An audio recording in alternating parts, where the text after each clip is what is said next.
Ladies and gentlemen, welcome to Development Discourse, where we ideate for Africa's development. My name is Patrick Okigbo. I'm principal partner at Nextier. Nextier is a multi-competency advisory firm where we're focused on solving complex development problems. My guest today is one of the very few people I really love spending time with. He's an important figure in the medical and literary worlds in the United Kingdom and Nigeria.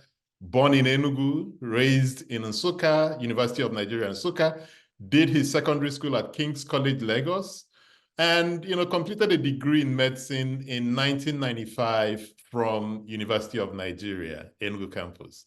In between all of that, he tried to read all the books at the British Council Library in Enugu and Lagos, and never considered any distance too long to get to a library or a bookstore. He did his house job at Lagos University Teaching Hospital before leaving for the United Kingdom. Today, he's a consultant in public health medicine, working in Nigeria and the UK.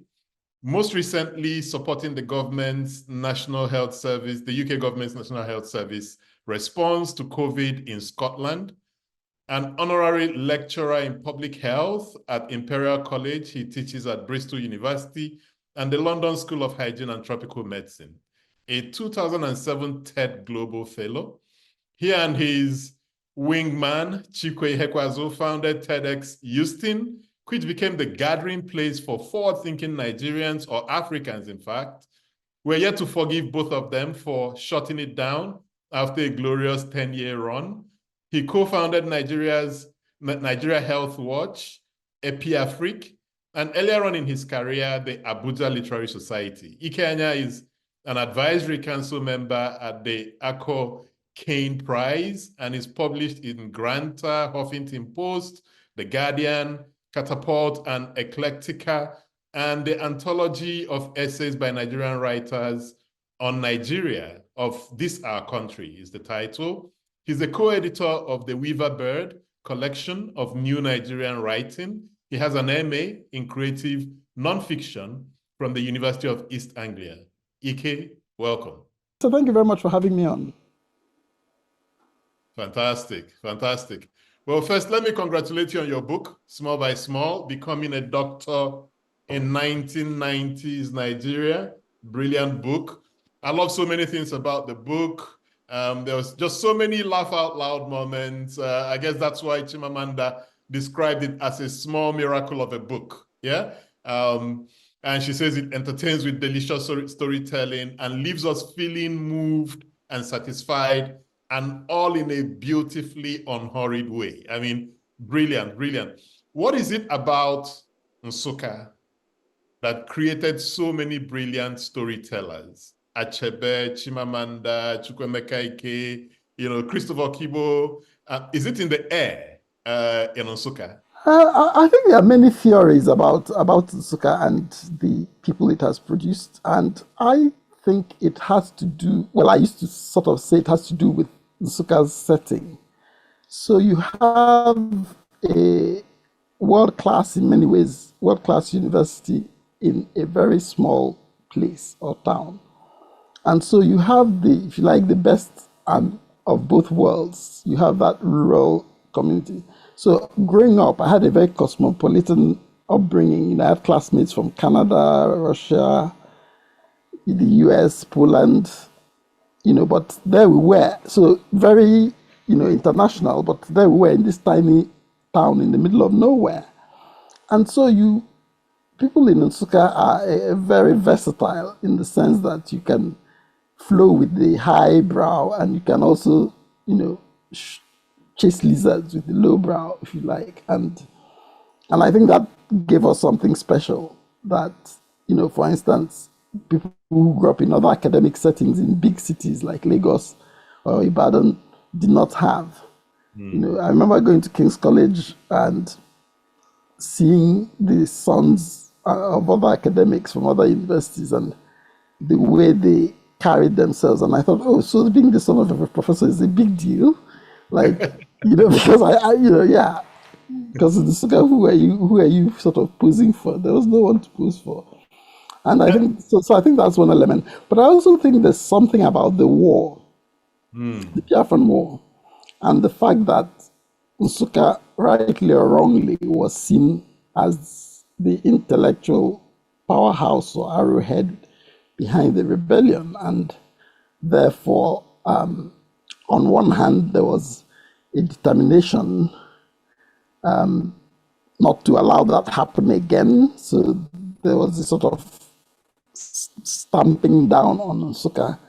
But I think the reverse was also true in the sense that when I'm talking to my parents and other people, I get a sense of this, that gathering back after the war, there was a hunger and an urge in them to sort of be the best and pursue excellence and, and create something. I think on behalf of those who had died and who had been lost, and they had lost the war, but they hadn't lost their intellect and they hadn't lost their ability to do research or be creative, and that was what they were going to do.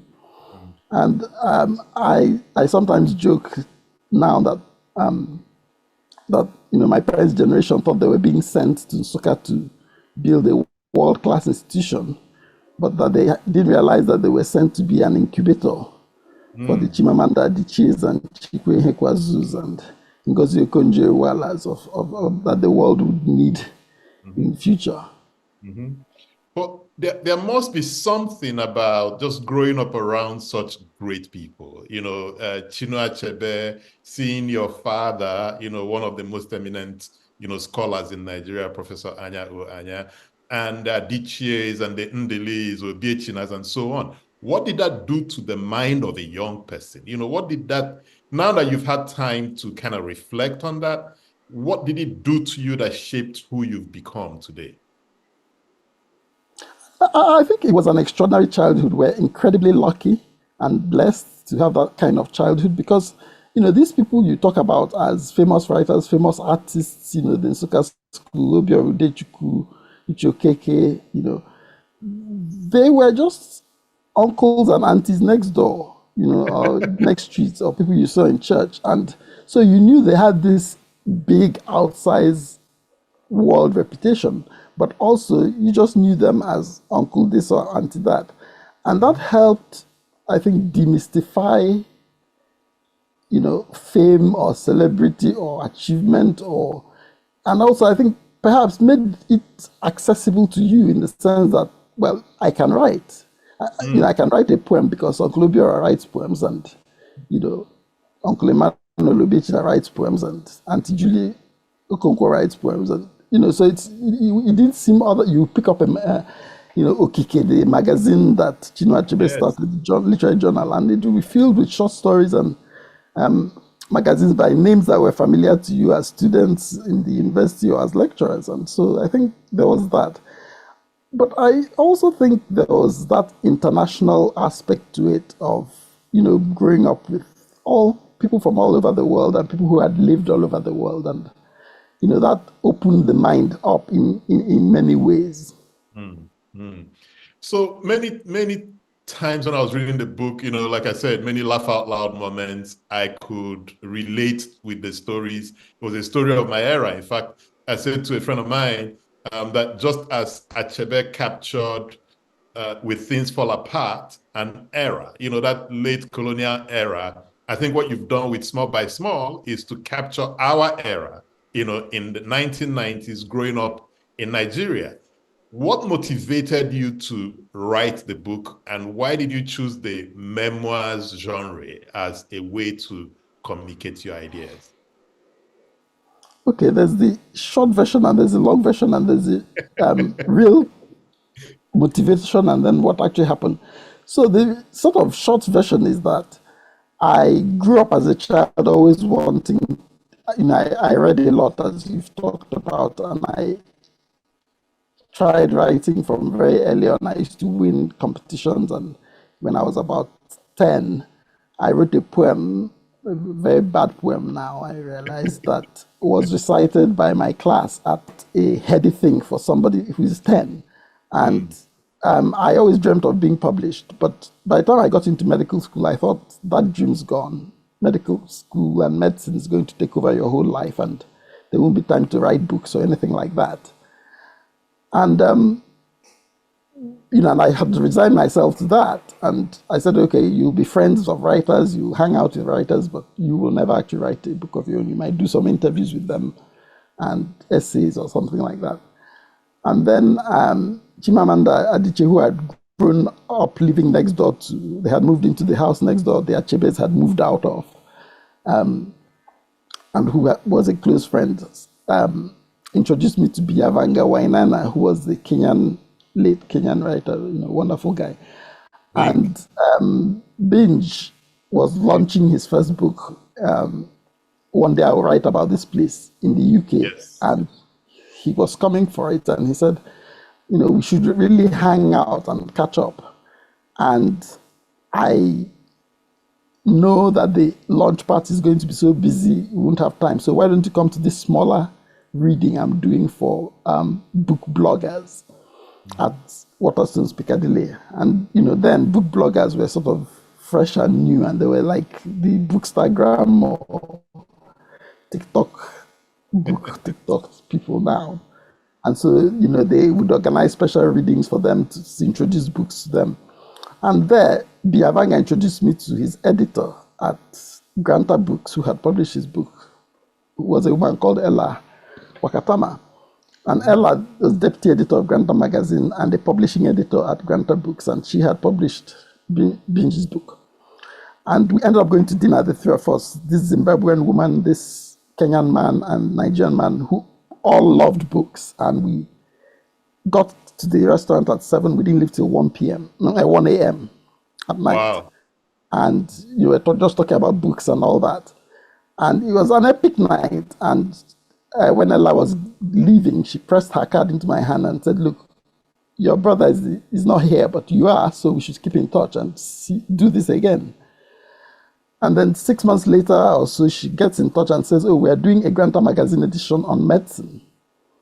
And we need a few more pieces. And I remember that day we had dinner. You knew a lot of new and up and coming writers, and you're a doctor and it's medicine, so you might know somebody who can contribute. And I said, okay, I'll have a think. And by the way, there's this piece I wrote a while back that I haven't actually published anywhere. And I teased her about it because she's a friend now, and actually she is my editor for the paperback of Small by Small, which is coming full circle. And she was distinctly dismissive. When I said I have a piece, she sort of said, okay, send it, but send me some names of people. And so I sent it and went away, and I was chairing a meeting a few hours later, and my phone starts ringing, and it's Ella. And I'm thinking, she knows I'm at work. Where is she? Have I sent the wrong document? Have I done something? So I step out to take the call. And, leaving a meeting you're chairing is pretty radical, but I had to. And she says, we loved it, we want to publish it. So that's how I got a place in Granta on a plate of gold without submitting, without anything. And that essay was called People Don't Get Depressed in Nigeria. And it was about my early experience treating a young woman with postnatal depression in northern Nigeria. Brilliant piece, highly recommended. And when it was coming out in Granta, Chimamanda said to me, this piece is really good. And when you guys start doing the publicity readings and events around it, you're going to be approached by editors and publishers who are going to ask if you're working on a book. When they approach you, you must say yes. And I said, but I'm not working on a book. She said, shut up, just say yes. And that was advice worth its weight in gold, because that was exactly what happened.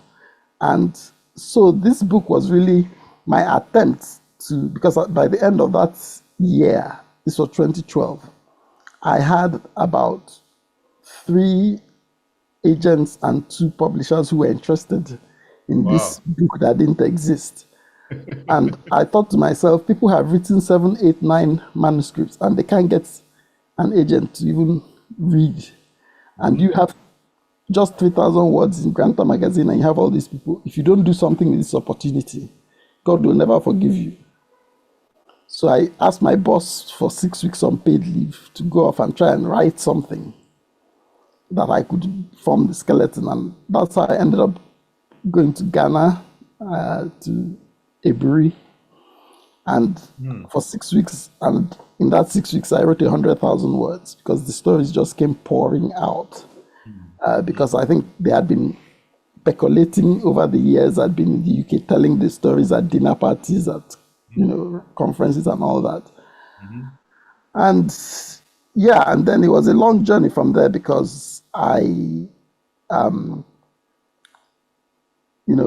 came back and it was the big reorganization of the NHS in 2013, and my life imploded in so many ways. And for 2 years, I didn't even open the file that I came back with. And, and then my agent was just so patient and helpful that at a point I said, and she used great reverse psychology on me because she would ask to meet up for a coffee to catch up. And I would go full of righteous anger that if she asked me one thing about have I written or is the chapter, I would tell her exactly how my life is at the moment with work, and we would go and she would not talk about the book at all. It would be, how are you? How are things in the NHS? I hear austerity is really affecting, are you coping? How's your family?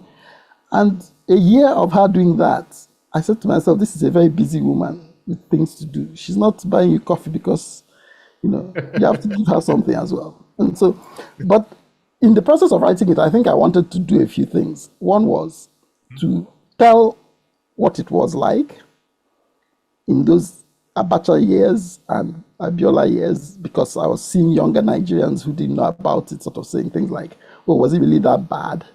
And I thought we need to tell that story so that they know exactly how bad it was. I also wanted to explore this thing of how do you go from an 18-year-old fresh from school, in 6 years, you then confidently say to a woman with a crying baby, take him home, give him 2 spoonfuls of Calpol, he'll be fine. With confidence. And how does that transformation happen? And then I also wanted to talk about how medical education and medical school and early practice across the world in many ways is the same, and in many ways is very different. And you often come across people who want to be one way or the other. So they either say, either have the really ignorant people who say, oh, did you have ambulances, or how did you see your patients in the jungle, doing the ward rounds or whatever? And that's one extreme. And the other extreme are people who would say, oh, I'm sure your medical education was just the same as mine, there's no difference. I would say, yes, in many ways it was the same, but I don't think you queued for 1 hour to fetch water to have your bath before you had your lectures, or walked for 2 hours to find electricity to study for your second MB exams. So it's really just that how we are similar and how we are different. That's part of what. But I think it's really a work of memory of saying this was something that had been, and my way of paying tribute to those times and those years and those memories. And the number of people of that age who have thanked me for, as you say, capturing the essence of the time. And younger people saying, oh, okay, so now I know what it was like before the mobile phones. It makes you feel really old. But yeah. No, and I think there were so many brilliant stories, starting from just you waiting for your second MB results, and how you captured that story, going across the street to eat in a mama put, and then getting the information that results had been published. You just captured it so brilliantly, and so on. But I think one of the things that stood out for me is how brutally honest, you were in the book, even with your struggles with passing the final exams, and when you got to Luth, and the incident where you had one beer too many and had to go treat a patient. How difficult was that? How difficult was it coming to terms with those facts and then bearing yourself to the world? I mean, people say that a lot, saying how brave I was to talk about failure so honestly and frankly, the exams I failed and things like that. And I think actually, No, because I did succeed in the end, and the fact that I did succeed was what made it easier because I could share that, I could be vulnerable, knowing that I had overcome those things and become a successful doctor. I think if I hadn't become a doctor, or if I had been less than successful, then yes, there would have been reason to. What I was basically saying is that the older I get, the more I admire people who are able to be vulnerable. And the leaders I admire most are those who are honest about their weakness and their vulnerabilities. And so that inspired me. But I also think that, where's the interest in a book where you just say, I passed all my exams, I was the best house officer, and I was the best? There's no interest. What makes life interesting? I like the Leonard Cohen song title that Oh, says yeah. there's a crack in everything, that's how the light gets in. And absolutely, we are all flawed in different ways. And anyone who says they are not flawed, that's their flaw. And let me see if I can use some of the stories in the book to really unpack what we are going through in Nigeria today. And we'll get to discussing the medical space. But you speak about your experiences at King's College. So King's College is one of these unity schools that Gowon started after the Civil War. And you speak to how in the 5 or 6 years you spent in the school, people came from all over the country, and you formed this brotherhood that sustained even many years after you left school and moved down different paths. How do you think we begin to create a new tribe in Nigeria? So, we know that the unity schools are not working as they should, but are there other things, as you reflected on your experiences in King's College, and I'm sure you've reflected about Nigeria as you are there things you see that we can use in creating a new tribe of Nigerians who are not as tied to ethnicity or religion, but maybe tied to shared experiences, shared Nigerian or Niger experiences? This is a tough one because if you had asked me this question maybe 5 years ago, I would have had much more positive response. But the events of the last few years, or maybe that's just getting older, made me much more skeptical about, because things have happened that I feel have taken us back more than 50 years. I feel that after the war, our generation had 50 years on begun to build, some of those links and bridges that you're talking about. But a lot of the politics of the last 5 to 10 years has smashed a lot of that. And I think it's just going to take another 50 years to get back to where we were, which is sad and somewhat depressing. And I think the core issue really is about resourcing and, where there's abundance, people care less about, where people come from. I've lived in northern Nigeria, I've lived in southwest Nigeria, I've lived in southeast Nigeria. And everywhere, the common man, the poor, common woman, the poor people, they want the same things: a roof over their heads, food in their bellies. And what happens is when the elites from each group lose out at the center, they go back and say, why you don't have a roof over your head or why you don't have food in your belly is because of these other people. And we see it globally as well, what's happening with immigration in the West, which ties in with a time of economic upheaval and difficulty. But I just think, it's a work of generations, of centuries, actually. And that's just the reality of it. Nations are not built overnight. And that's partly where my title, is not just small by small. As a doctor's becoming a doctor is also small by small in building a nation. Exactly. And that's the title of this discussion today. And we'll get to that. But I wanted to explore a few more things. You spoke again about many of the protests, demonstrations that we were involved in as union leaders in school, as just interested Nigerians.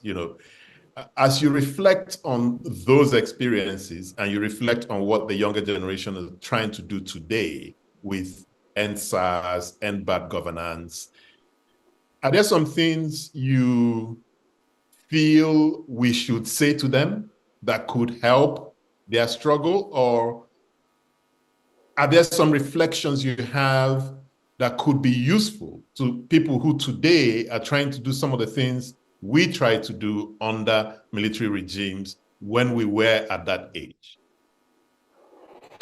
You mentioned NSAS, and NSAS, was a watershed moment for me. It was quite traumatic that it ended the way it did, and I don't think I've actually fully recovered from it. There's been a sense of somewhat disengagement and disillusionment that's been there. I was very, very impressed by what the young people were trying to do and what they were doing. I wrote about it in my essay, Of This Our Country, A Banner Without Stain. A banner without stain. Yes, Yeah. To see young people singing the national anthem as a talisman against The prayer. the military, that was something we used to read about in communist countries and places like that. I didn't think I could ever see it in Nigeria. Or wrapping themselves in the Nigerian flag as protection against attack. And that I think was the first time people were ready to die for Nigeria in a real way. And I think that's meant something. I tried at that time to share some of the experiences that, so I said, I was on Twitter talking about how when rumors started to spread about, this leader is taking money and that leader is, I said, these stories will come. There will be attempts to divide and to ethnicize and to change, and these are some of the things you need to hold fast to. I think, because those coalitions are what I think the regressive forces fear most. When people start uniting around something, they try to keep you separate. So I talked about that. I talked about the fact that it wasn't an overnight job, and it would never be, and things would not be solved overnight. So I think those are some of the things, being realistic about what could be. And on a more personal level, I think it's important, self-protection is important. You can only fight if you are alive to fight. And while there's a place for sacrifice, there's also a place of protecting yourself for the greater good. As I often say to my friends in leadership positions, which I learned myself the hard way, protecting yourself is not selfish as a leader, or looking after yourself is not selfish. It's actually part of your job description. Because if the organization or the society loses you, they lose a lot. And they will have a problem fixing it. So I think those are just some of the things I can share. And I think it's right to dream. And even if people say to you, your dreams are not possible or practical, the world has never been changed by people who focus on practicality. You dream the impossible and then work to make it happen. Fantastic. And to our audience, please use the Q&A tab to ask your questions. We'll get to them in a few minutes, and we'll do all the right attributions to you and our guests to have an opportunity to respond to your questions. But switching gears now to talk about Nigeria's health space. For the rest of the conversation, I'm going to assume that you're the Minister of Health, right? And I choose Minister of Health because in that role, you have great influence on policy. You can influence financial spend to an extent, but you also have the persuasion powers, to persuade the parastatals under you, and also persuade, the president and the Federal Executive Council.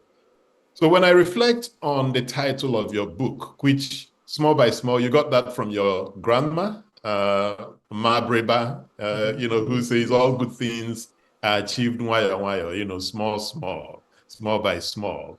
Do you think that this philosophy applies to Nigeria's healthcare space as well?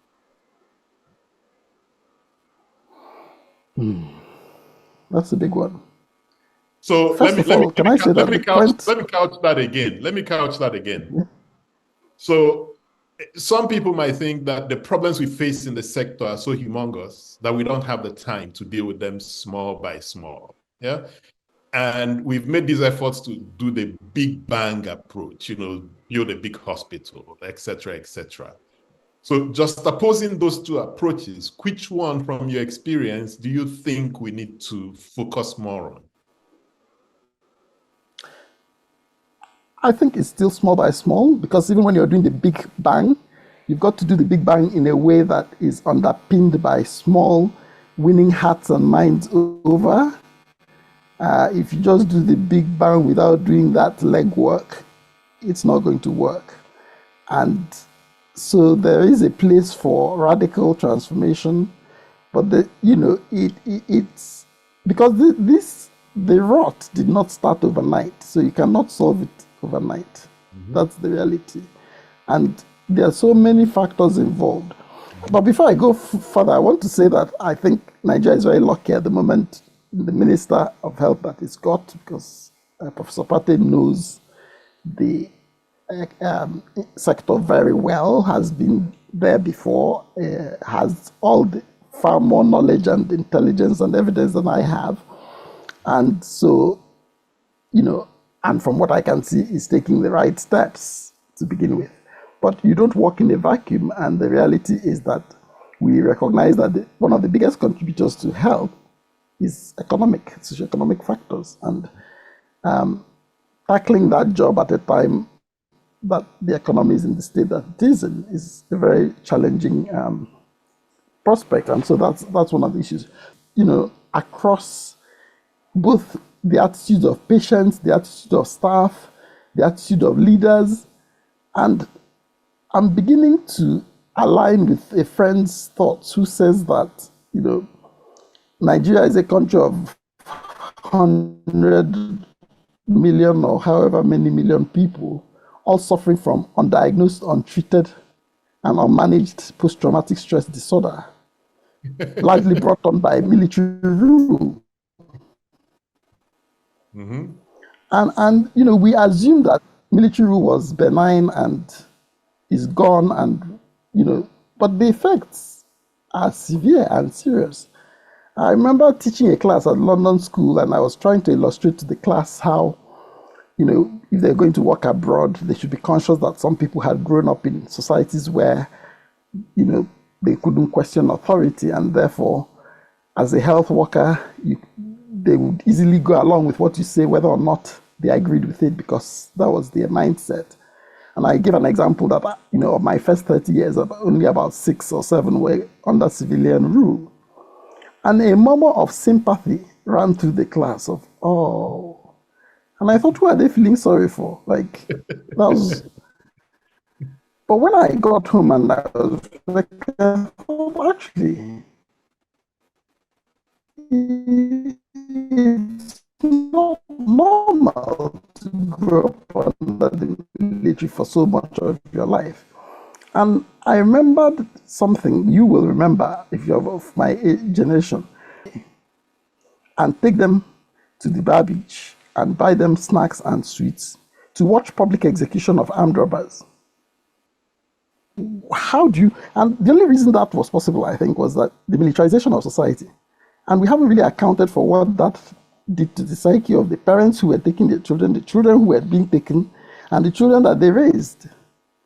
And so some of what we see in terms of what's happening in leadership, what's happening on the roads in traffic, is some of that.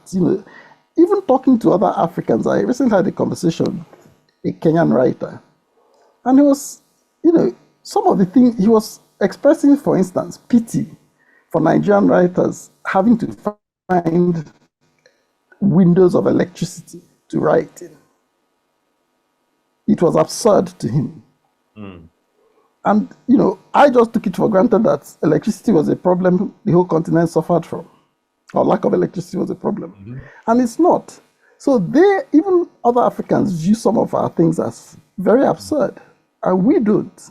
We've normalized it. And I think that is something that I don't even know how we begin to address it, but I think without addressing it, a lot of the other things they're trying to do, will be sticking plasters.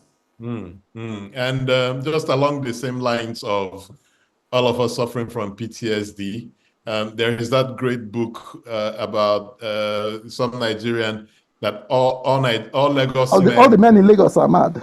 all the men in Lagos are mad. It's a great book. I loved it. Yes.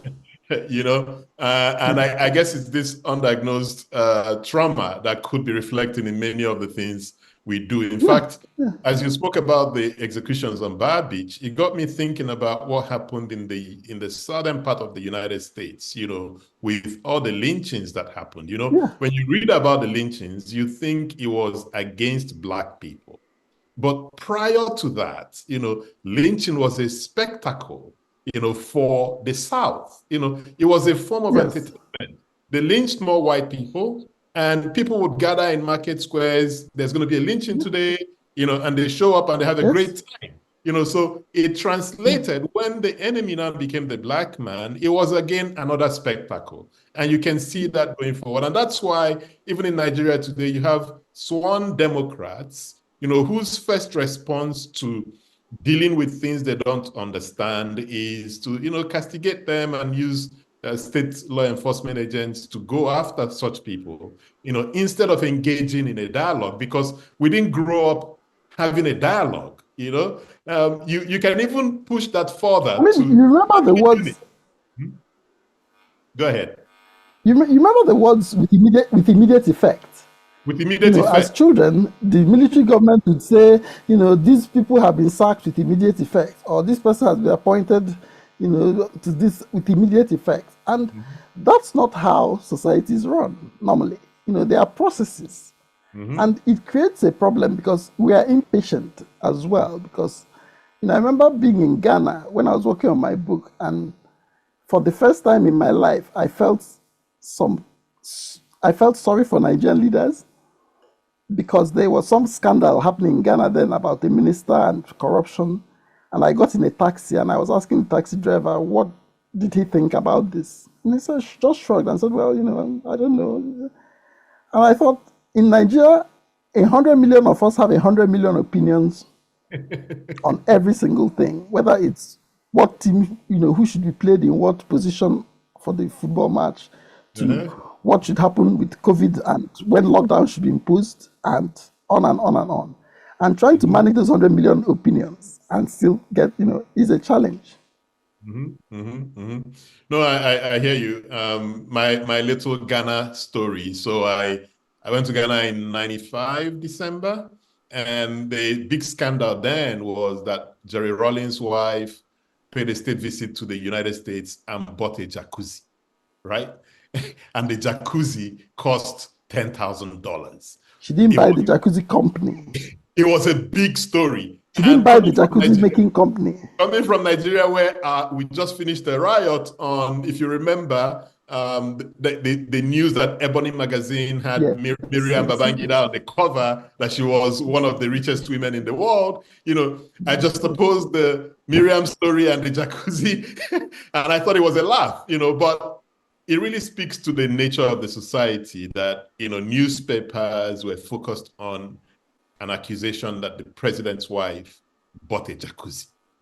He said to me, these are people who are serious about development, right? And we have seen how both countries have diverged, Ghana and Nigeria, despite the fact that they're having some economic challenges today, but we're not on the same level when it comes to governance. But again, focusing on medicine, how do we begin to solve these problems? So sometimes we want the big bang. It's not working. We look at countries like China, where they use the barefoot doctors and so on to provide healthcare at the lowest levels.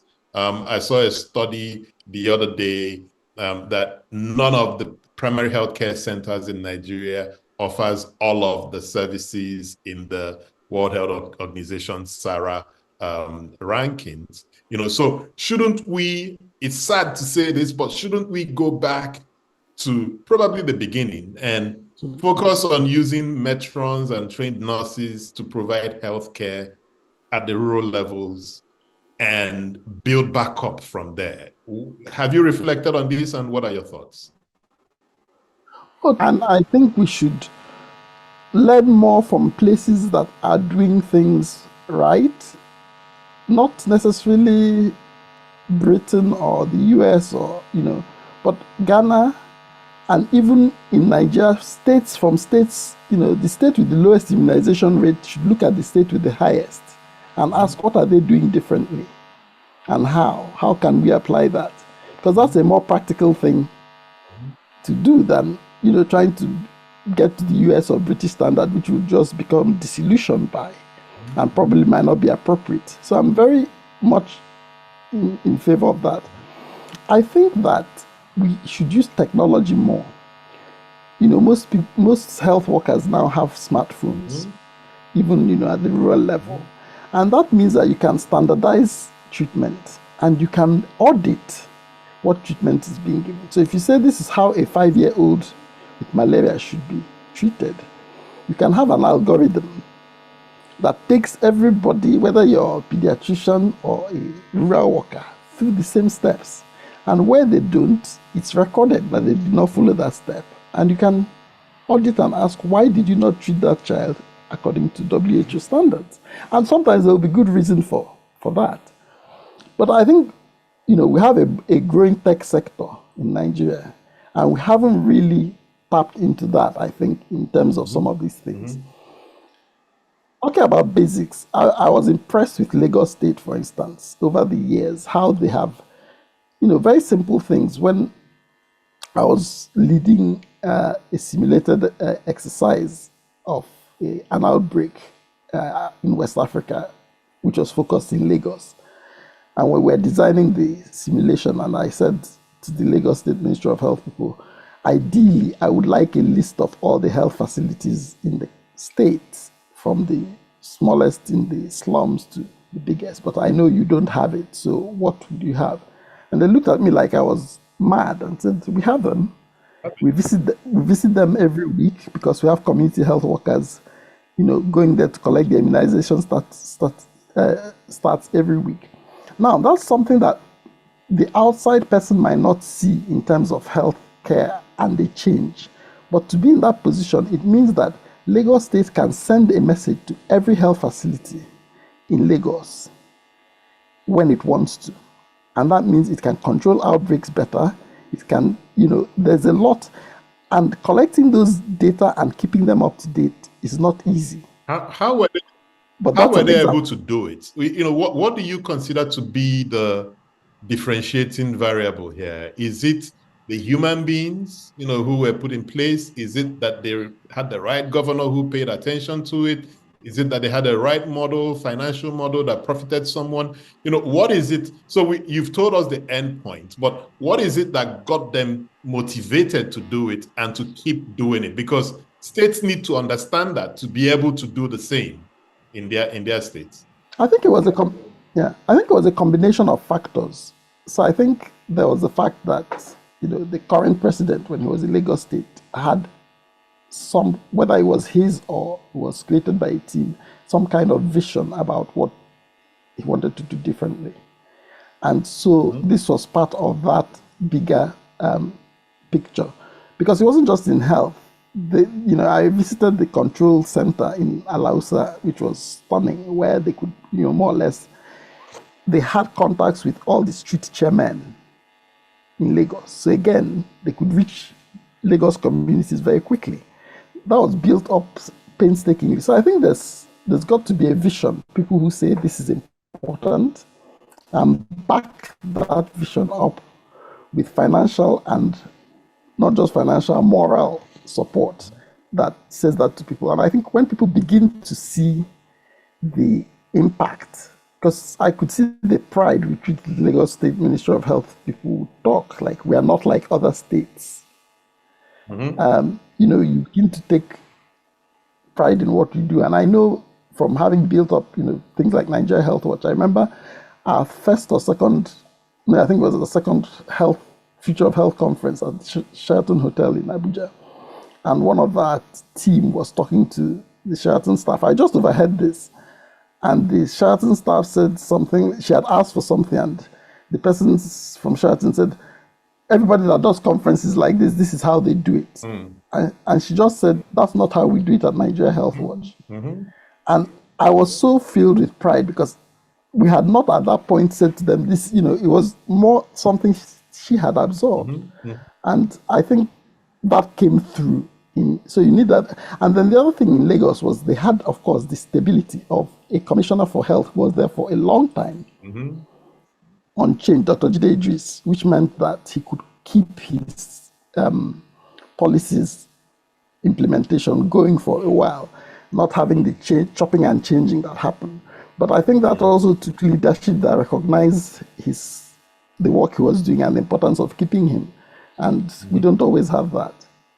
But even if you come in as a new person, you should be able to see the benefits of what your predecessor has done and build on that rather than trying to start new things. No, and I agree with you. My own vulnerable story. About 15 years ago, I was CFO for a company in Lagos. We wanted to do a deal with the Lagos state government. We show up in the Lagos Investment Promotion Agency or whatever. I'm thinking it's just another government agency. You can come in unprepared, you can wing it. And I show up and they totally floor me, right? The guy who was running at the time, Ayo Beleyi, it could have been an investment bank anywhere in the world, right? So our unpreparedness was evident. They did not take prisoners. They flogged us thoroughly. We went back home. We got our act together. We came back and we were able to do the transaction. The gentleman is now the DG of BPE, recently appointed. Right. So there's something about the Lagos administration at the time, that had their act together. And, I think the other states... Patrick, I think that's a good point because you asked me how Lagos did it. And the truth is, I don't really know. I'm using conjecture, but I don't know. And that's partly because no one has documented it. Exactly. What did Jide Idris do? What did Bola Tinubu do? How did he motivate different sectors? And that's why I was happy that Chikwe and Vivian published their book about COVID recently because we need more of those things. I loved reading Ngozi Okonjo well as Reforming the Unreformable. I loved reading Nasi El Rufai's An Accidental Public Servant because all these things, you say to me, if I was Minister of Health for Nigeria, how do I know where to start? How do I know what the barriers are if other people don't tell their stories? By the way, let me use this opportunity and plug Chikwe's book, brilliant book, An Imperfect Storm. I have an opportunity of introducing it tomorrow, at the National Press Club, so another brilliant book we can't thank him enough, him and Vivian, for writing that book. There's an idea you shared around personnel in healthcare, right? Where Nigeria's training of doctors in Nigeria seems to be subsidized, and many of these doctors then leave for the UK, Canada, the US, etc. Nigeria suffers for it. These places in the West, gain. And you've come up with a brilliant idea on maybe we should be thinking about training of doctors as a global pool. I wonder if you can share more light on that. I really like that idea. Yeah, it's an idea that came from a number of things, but basically the truth is, give or take, no country in the world is training anywhere near the number of doctors or nurses that their future projections indicate they should be training. None. So if nobody's training enough, that means everybody's assuming they are going to get more from somewhere else. And so my solution is Nigeria has a large population, large youth unemployment problem. Let's open up nursing schools. Nursing schools are relatively cheap to open compared to medical schools and produce lots more nurses and train them in triple or quadruple curricula. This was inspired by my niece who went to a private school in Nigeria but was taking 4 different exams in her final. She was taking the baccalaureate, she was taking the, school certificate and the British A levels all at the same time, and taught the same thing. So why can't our nursing schools do that, where people are being trained in the Canadian, Australian, British, and wherever? And we're explicitly producing these nurses partly for export. Not all of them are going to go, because for different reasons some will stay, and those who stay will help enhance the local thing.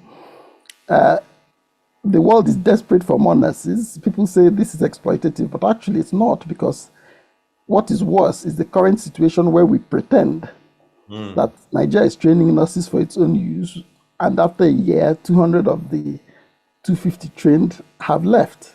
And Britain says, oh, we don't recruit nurses from Nigeria directly, but you go to the Nursing and Midwifery Council, and 40% of the newly registered nurses are from Nigeria originally. Now, they may have not come from direct recruitment, but the truth is that they are there. And, for me, that's about making what I call making the implicit explicit and being honest about it. And I've pushed that further with medicine to say, well, if British and American and Western universities are saying we can't, it costs too much to open up new medical schools to train, why don't they outsource the training of their doctors fully to non-Western countries and send their doctors here, close all their medical schools and send all their doctors to Nigeria and India? Because obviously they are happy with the standard of training, because they employ people like me who are trained in Nigeria, and they are still employing Nigerian doctors. So, you economists say it's all about making things where it makes the most sense to make them and where it's cheapest to make them. Well, actually, that's probably, in that case, medical school is probably best done in less industrialized countries. I think I like that. If Nigeria was providing doctors for the UK, then they wouldn't be so blatant in ignoring our need for COVID vaccine or Mpox vaccine or whatever latest vaccine it is, and maybe that or even bombing the country. So you could say it would help global peace as well. And I like that idea very much. Sorry? I like it because I'm on record on, advocating that we need to have a human export strategy. If you look at the monies we made from the remittances last year and the year before, they equal or surpass what we made from crude oil. So even some of the nurses who would choose to go will send remittances. That's on the one hand. You look at the path India traveled with their development. It was the non-resident Indians, who brought the intellectual knowledge capital that the folks in India then used to grow their tech. So there's just a lot of win-win if we were to chase such a strategy, But let's talk a little bit about... there are three things that inspired me. Go ahead. No, there are three things that inspired me. One was seeing a building in my village that had been derelict for a long time, completed by the nurse daughter who had moved to the US. And while I was admiring it, I was told, oh, it's not just that, she's taken two of her siblings to the US and she sent the others in Nigeria to university. And I'm thinking, if we had 50 nurses like this village would be like paradise. And if you then expand that to the local government, to Nigeria, I think the impact would be huge. Exactly. If you just think about what, women from Edo State going to work in Italy, the impact it had on Benin City, and, think of legitimate work instead, and what difference that could be. I agree, and I like the fact that you included the legitimate in that description. So we're sure what we're talking about. But let's talk a little bit about the work you do with EpiAfric, right? And tell us a little bit about that work. Also, even Nigeria Health Watch, and what it means for our Nigeria's preparedness for another epidemic or pandemic, when it does happen. I think with both organizations, I think the key was trying to establish a Nigerian or African African-led, African-owned organization that work to African agendas. And I think it does make a difference because, you're invested in the work that you're doing in a way that a consultant from another country cannot be, no matter how passionate and dedicated to the work.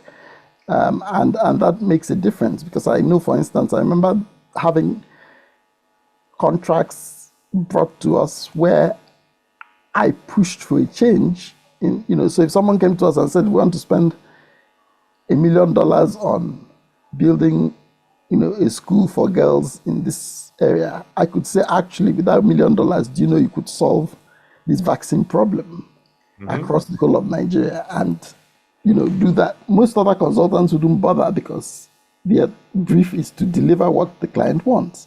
But when you're invested, you can do things like that, or at least make proposals like that. And I think that's the difference. Now, when I hear this Mpox thing, thankfully they say it's not as contagious as COVID.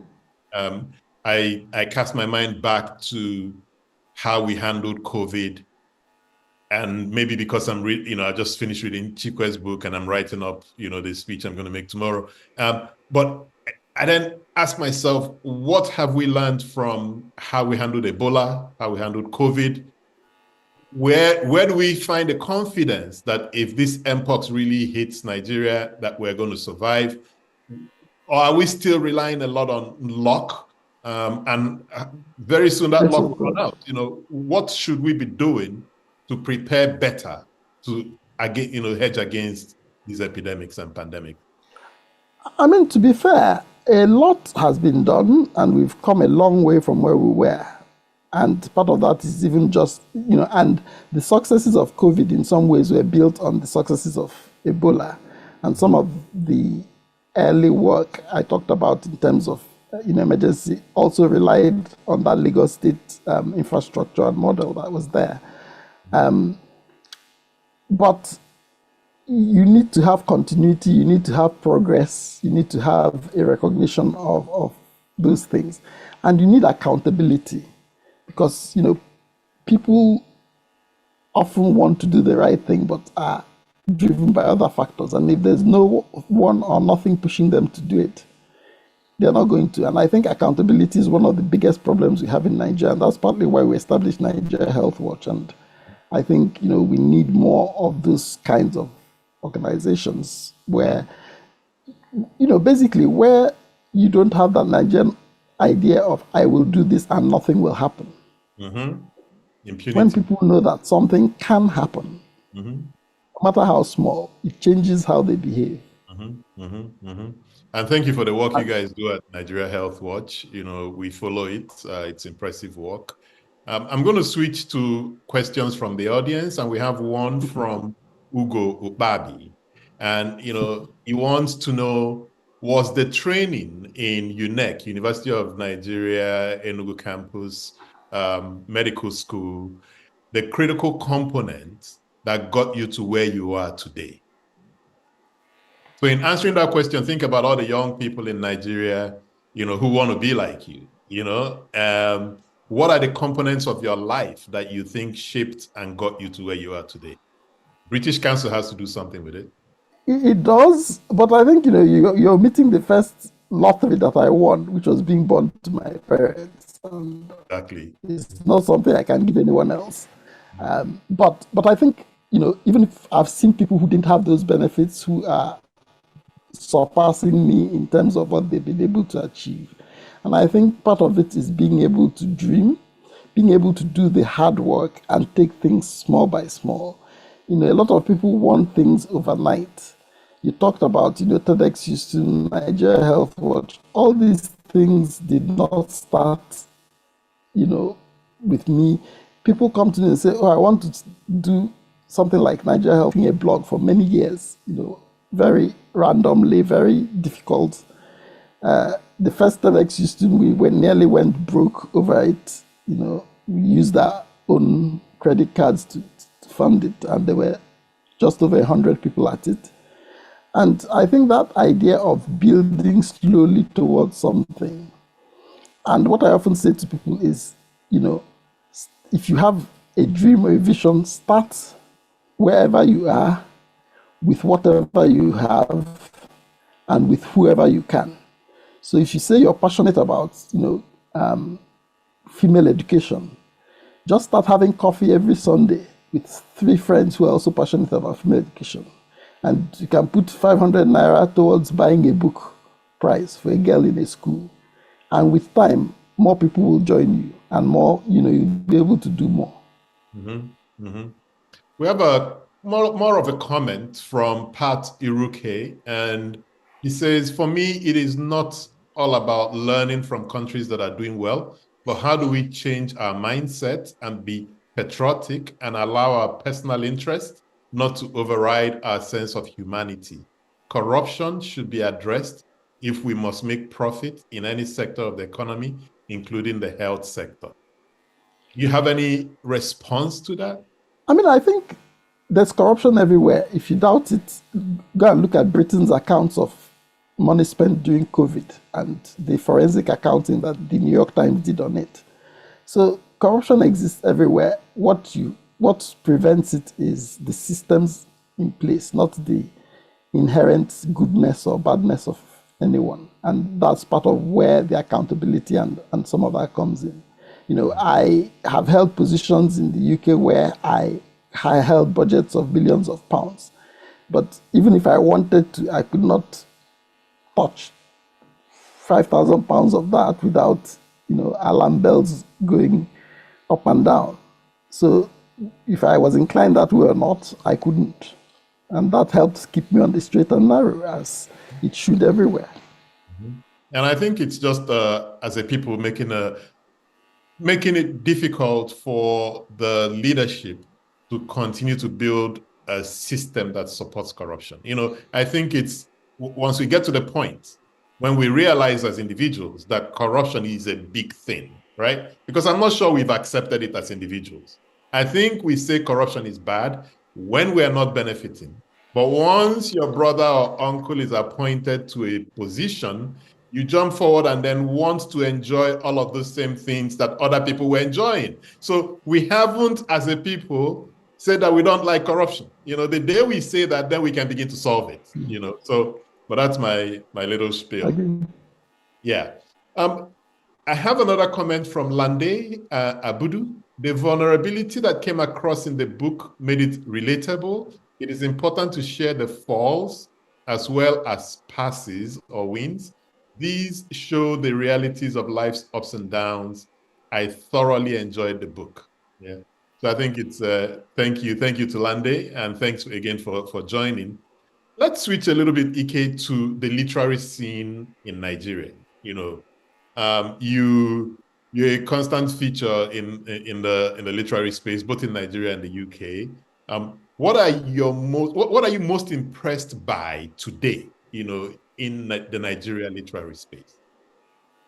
I think the young writers, the younger generation of writers are just so passionate, so well-read. So I think the internet has helped, connect them to communities of practice, to, sources of inspiration, to reading. And, I see some of the critical essays that they write. I love what the Republic is doing. Exactly. I must say that Wale Lawal and the Republic, the standards they are setting. But, there's just a sense among the younger generation of writers that they are not just Nigerian writers, they are just writers, full stop. And their competition is across the world, and that's what they write to. And it's good to see, and to see the flourishing that comes from that. Mm-hmm. And I see on your virtual background, the two the covers of the two books. I believe the one on, I guess it's my left, is the hard copy, and the other one, probably the soft copy that coming out very soon. Can you speak to how you're getting ready for the release of the soft copy, who you're working with, and all of that? Yeah, so I mean, I love both covers. So the cover on the red cover is the cover of the hardback, as you said, which was published in the UK. and it's by a woman called Rafi Ramaya, who delivered brilliantly on the brief. That cover stands out on bookshelves, catches the eye, which was exactly what I needed. And then the cover on the right is the Nigerian edition from Masobe Books, and it was designed by a Nigerian graphic artist. And initially, when Masobe Books said they were going to do their own cover, I was a bit skeptical, saying, why don't you just stick with the tried and tested? But I love the cover they came up with, and it's testament to their quality of work that Canon Gate Books, who acquired the paperback rights and the electronic book rights and brought out the book in the UK on the 1st of August, and are going to do so in North America, Australia, and South Africa, have chosen to go with the a cover designed by the Nigerian graphic designer, and I think it's testament to the excellent work Masobe Books are doing. Impressive, and we must thank them for the work they're doing, discovering new writers, giving them a platform, just publishing new and very impressive work. We have a question from an anonymous attendee. Where can we buy the books? Where can the book be purchased in Nigeria? Any reputable online or physical bookshop. So I know Roving Heights Books, I know Book Buzz. Pretty much, on Instagram, I'm constantly being tagged by bookshops in Ibadan, in Port Harcourt, in Lagos, in Enugu. So I think but if you can't get them, then you can get them direct from Masobe Books. They're very good at shipping books almost, overnight to people who order them. Yeah, and again, that's another impressive thing, development in the publishing space and in the literary space in Nigeria, that you've got these new bookshops coming up. They can deliver overnight. I really love what Dotto is doing with Roving Heights, opening up bookstores everywhere in Nigeria.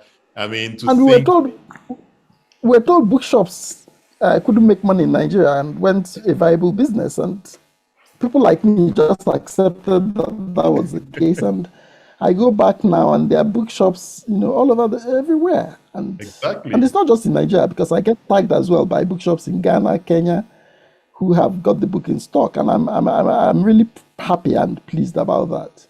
And it's really impressive. Now, let me switch a bit to another subject I know you're interested in. I think you're a bit of a foodie.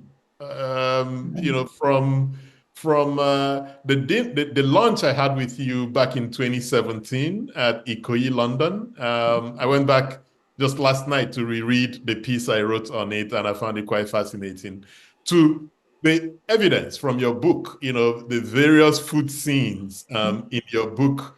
What do you think about the Nigeria cuisine space? What's happening in it that you really like? How's it evolving? I mean, it's interesting because, certainly in London now, West African food is a hot ticket item.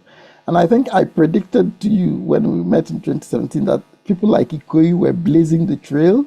Correct. In the sense that they were not necessarily cooking authentic Nigerian food. That was not what they set out to do. What they set out to do was to use West African flavors and ingredients in interesting ways and introduce them to an audience that paves the way now for, the explosion. Ikoyi has 2 Michelin stars.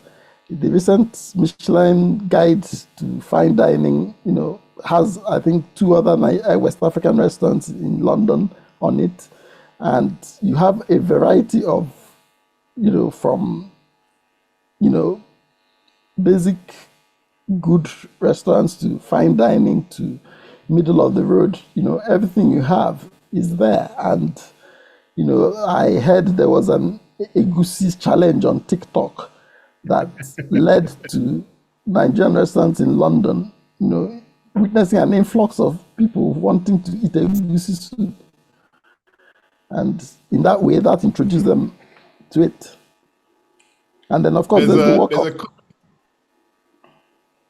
Go ahead.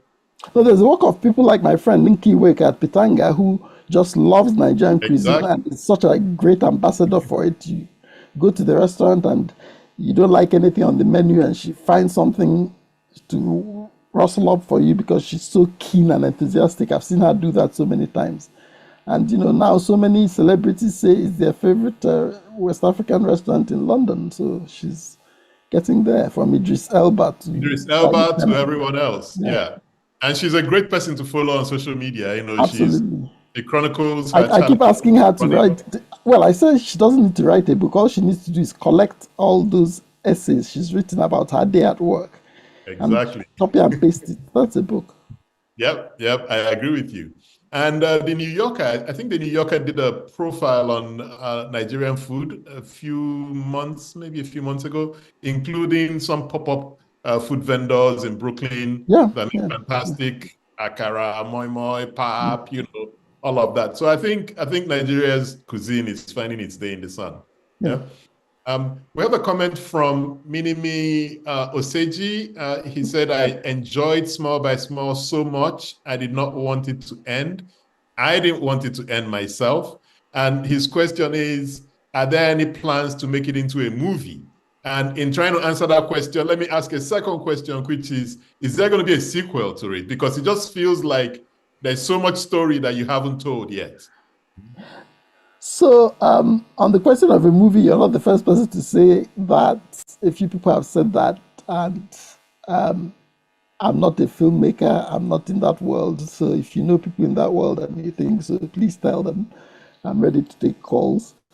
As far as the sequel is, it's something a lot of people have asked about, saying how did that young doctor become the consultant of today? How did he get to the UK?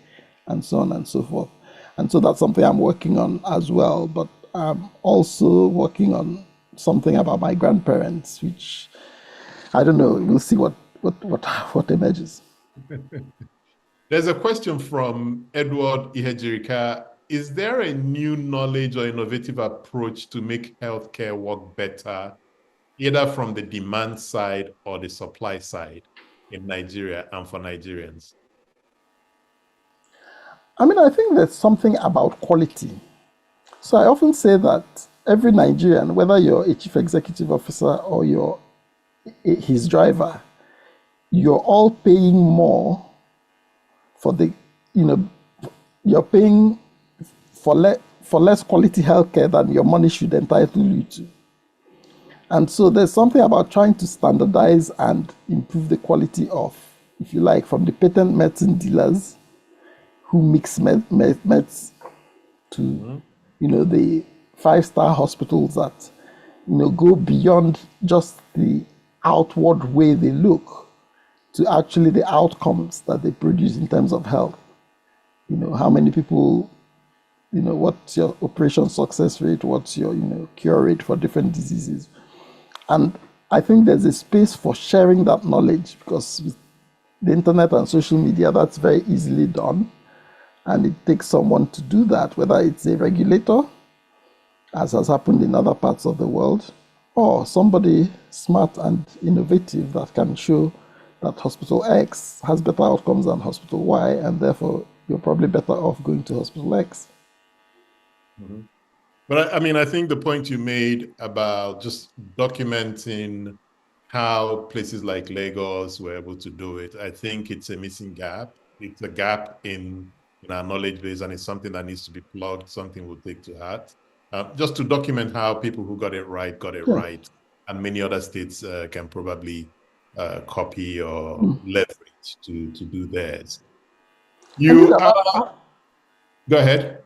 Well, I've often thought about what if, we made sure that every under 5 child in Nigeria received treatment and care exactly the way WHO recommends it. What impact might that have on because that's one of the areas where we lose a lot of lives in the under 5 age group. And as I said, with the smartphones and the ability to have algorithms and all that, it shouldn't be too difficult to implement. Or even with telemedicine, there's got to be a way we can plug into the global space and pick up doctor service opportunities when they have their downtimes or whatever, and figure out innovative models for paying for those.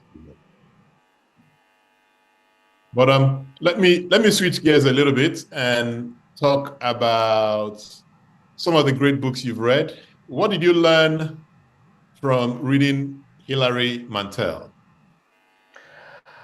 Oh, Hilary Mantel, I found her fascinating, her writing, particularly with the last set of, books she wrote, Bring Up the Bodies, and I can't remember what the other one before that. The third one, yeah. Yes, but basically, when I was reading those books, I would be at work and I would be waiting for the day to end so I could go back to find out what happens next. And the funny thing is, I knew what happened next because it was history. Yeah. I knew that Henry VIII was going to divorce his wife and marry, Anne Boleyn. And yet, she makes it so compelling that stuff that you're still wanting to go and find out what happens next and how it happened. And I don't know how she managed that skill. I've not studied enough, but I think that was great. Interesting. And what was the most fascinating thing you learned from Binge? From Binge? Yes. I think his large heart.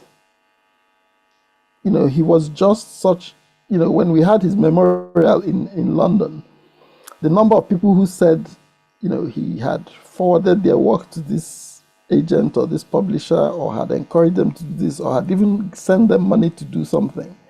And, some very prominent people who said he was the one who encouraged them to take leaps that they never thought they could do. And I think that's something. It's something I've always been interested in, but I think Binge took it to another level. I think developing people and helping people grow is one of the most rewarding, if not the most rewarding thing that a human being can do. Yeah. And he was a fascinating writer and just an incredible person. He was a personality. I had a great opportunity to talk with him at Ike Art and Book Festival, which he attended religiously, and just a great loss. His brain used to run. It was as if his brain used to run at 150 kilometers an hour, And he knew a lot about a lot of things, Oh, everything. Yeah. So why should we forgive you and Chikwe for shutting down TEDx Houston? What's the great reason for that? The first thing to say is we didn't shut it down because we ran it for a while and we passed 10 years, 10 years, but it could have run for another 10. Well, the thing was opportunity costs. You wouldn't be reading small by small if it was still running, probably.